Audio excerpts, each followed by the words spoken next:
বিশ্বাসের জায়গা থেকে, যে না আমাকে বিশ্বাস করে বা আমার পেজের কোয়ালিটি, প্রোডাক্ট কোয়ালিটি সম্বন্ধে আপনারা জানেন, বা আপনারা হচ্ছে অলরেডি দু একটা প্রোডাক্ট পারচেস করেছেন, তারা কিন্তু আমার ফেব্রিক্স কোয়ালিটি সম্বন্ধে ধারণা হয়ে গিয়েছে।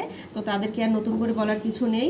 তো আপুরা যা হোক অনেক বেশি ভালো থাকবেন। এই ড্রেসটি যাদের ভালো লাগবে তারা হচ্ছে স্ক্রিনশট নিয়ে অর্ডার কনফার্ম করে দিবেন। আমাদের অর্ডার পলিসি হচ্ছে শুধুমাত্র ঢাকার মধ্যে যারা অর্ডার করবেন তারা কিন্তু টোটালি ক্যাশ অন ডেলিভারিতে অর্ডার করতে পারবেন। ঢাকার বাইরেও আমরা ক্যাশ অনে দিয়ে থাকি, তবে হচ্ছে প্রোডাক্টের সিকিউরিটি হিসেবে জাস্ট আমরা ডেলিভারি চার্জটা অ্যাডভান্স নিয়ে থাকি শুধুমাত্র ঢাকার বাইরে থেকে যারা অর্ডার কনফার্ম করবেন, ঠিক আছে। আর ঢাকার ভেতরে যারা অর্ডার কনফার্ম করবেন তাদের কোনো অ্যাডভান্স লাগবে না, ঠিক আছে। যারা পাইকারি নিতে চান তারা কিন্তু অবশ্যই আমাদের হোয়াটসঅ্যাপ নাম্বার দেওয়া আছে, হোয়াটসঅ্যাপ করে দিতে হবে। থ্যাংক ইউ সবাইকে।